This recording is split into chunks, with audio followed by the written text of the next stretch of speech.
First, let's talk politics, shall we? Peter Byrne, the former Tory MP, will be familiar with this story by now, of course. We're going to have a by-election over in Wellingborough. Peter Byrne held that seat since 2005. He lost his seat now because just shy of 8,000 people, so about 13.5% of his constituents, have signed a recall petition. Now, I shall start with you. I was asking my audience at the start of the programme 2 questions. Do you still have faith in politicians, and is the recall policy and strategy the right one? But let's start with that first aspect. Do you still have faith in politicians in this country? I actually think most people do. And when you talk about politicians, I actually think you have to talk about the whole way that our system works, the press, how people write about politicians in the press, what people expect. Because if you survey people, if you speak to them, they generally say their trust in politicians generally is fairly low, but in their local politicians is fairly high. So most politicians enjoy some support from their local people at least. Definitely councillors, because councillors effectively become the people who do a lot of that local work. And a lot of people do have some warm feelings towards their own MP. I'd love to know, if you do say you've got warm feelings towards your local councillors, is that still the case if your local council is one of those that essentially are having to declare nigh on bankruptcy, you tell me? Anyway, faith in politicians? Yeah, your question, well, I mean, again, just come back to those surveys, actually, British people want to believe in MPs and in Parliament, but what we've got, I think, in today's political class, in Westminster in particular, is really they're sort of infected with a groupthink. If you look at actually the backgrounds of most MPs, and I say it's about all parties, a lot of these professional politicians, they've come up as special advisors and they get parachuted into a safe seat. And it's a job for life for too many MPs. And what I would do, actually, is limit the terms of members of Parliament in the House of Commons to 2 terms, to 10 years. Because like in the world of business, you understand that, Michelle, leaders don't stick around forever. People aren't in jobs for life anymore. And we need a representative democracy that I think reflects the real world. But what if they're doing a really good job, their MP? They are liked by their local constituents, they know their area, they was born and bred there, they're doing a great job. Why should those people get booted out essentially after 10 years? Yeah, but it's about what representative democracy stands for and what our ancestors fought for. Women fought for the right to vote. Before that, it was working class people. But actually, when you look at the number of seats now that change hands in the House of Commons, I mean, the Electoral Reform cited some research on this a couple of years ago, 200 seats never change hands. On average, at a general election outside of landslides, only about 50 seats change hands. And that's what I mean about this groupthink in our political class. People look at Westminster, they look at the ERB politics, but what actually they see are very similar people, albeit I have some sympathy for what you're saying, but actually I think a lot of the groupthink is maintained within the civil service, because they are the consistent part of that. Well, that's a cop-out. No, it's not a cop-out. If you're going to change one, change both. Again, I have some sympathy for what you're saying, but then change both. Because what will happen if you change all of the MPs very regularly, the civil service, by its stickiness, will gain even more power. Yeah. So if you're going to make that big adjustment, you've got to address the people who actually enact the laws. And if you look at how our civil servants are behaving now, they're more powerful than they've ever been. What they did to Amber Rudd was very out of order. The rules that they decide they won't follow, if the MPs went around with some memory of that, they would do as they pleased. But that's because, they're working with politicians that don't have the kind of experience that you would expect to see. There are some notable examples, actually, in the Conservative Party. You've got former apprentices, you've got people who come from manual backgrounds, you've got people who come from the public sector in the Labour Party. But on the whole, when you look across the whole of the House of Commons, and by extension the House of Lords as well, although that's slightly different because you have at least often people who've achieved something in their lives, I'd science argue, and these other areas, but not in the House of Commons. I don't want to be biased and defend the House of Lords. You can imagine why I would, but actually I think the makeup is very different because people have been put in there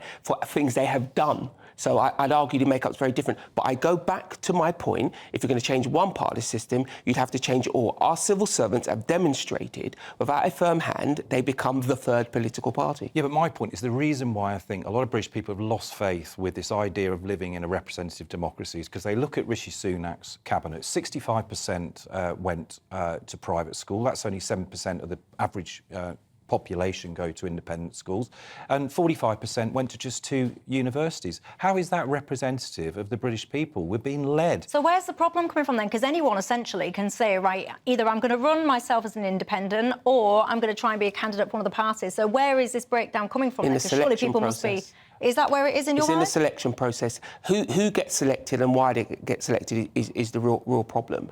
And actually, where I am fully on board with what you're saying, there is definitely a type of person in politics. There's definitely bias. a type that succeeds, and I do think we need to do something about that because it will give it a different blend. And this idea that you go to university, become a special advisor, become a politician probably does need challenging and pretty urgently. Well, there also seems to be another type of person in politics, because the amount of people now that seems to be getting in trouble for misconduct, a lot of it groping, waving their tickle-tackle in people's faces if allegations are to be believed.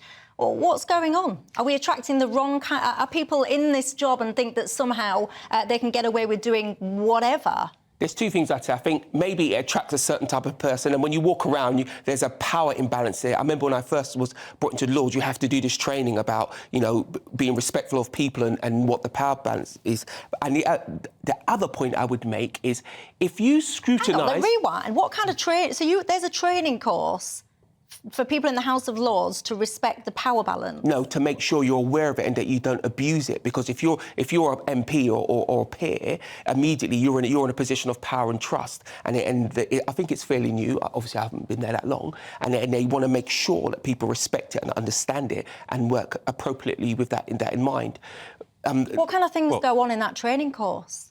I bet he wishes he don't open his mouth when he comes on this programme. There is an element of that. I mean, it tells you something, doesn't it? Like, if parliamentarians need a training course to teach them how to respect their fellow human beings in the workplace, I mean, this is, again, another example where aspects of the parliamentary estate just a throwback to the 19th century.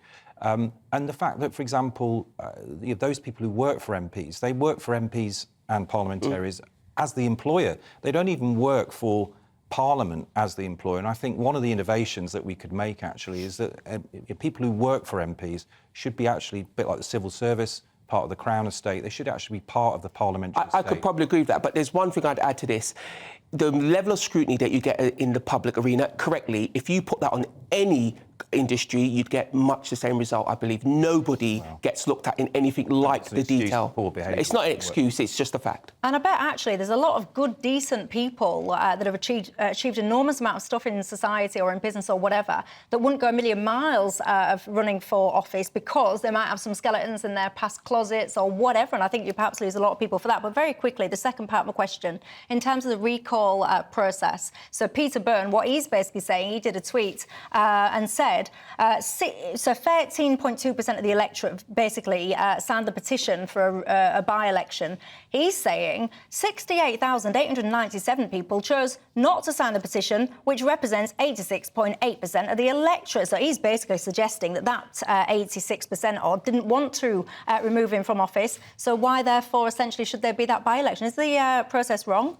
I think the threshold should be a little bit higher, but if you take his point to its logical conclusion, well, those people could then vote for him and he'd get his seat back. That would be the logical conclusion. But I do believe the threshold should be a little bit higher because what it means is... what? Who knows?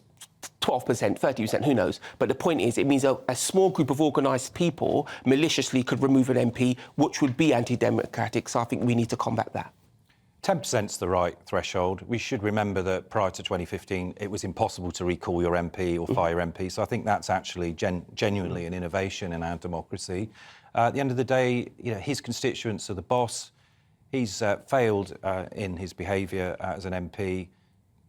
The threshold has been met. If he has real confidence that he can persuade his constituents to vote him in, he can stand as an independent and see what his constituents think. It's as simple as that. Obviously, Peter Byrne, he's saying that all this stuff, these allegations and all the rest of it, that was about 10 years ago, he's saying that they're untrue and without foundation.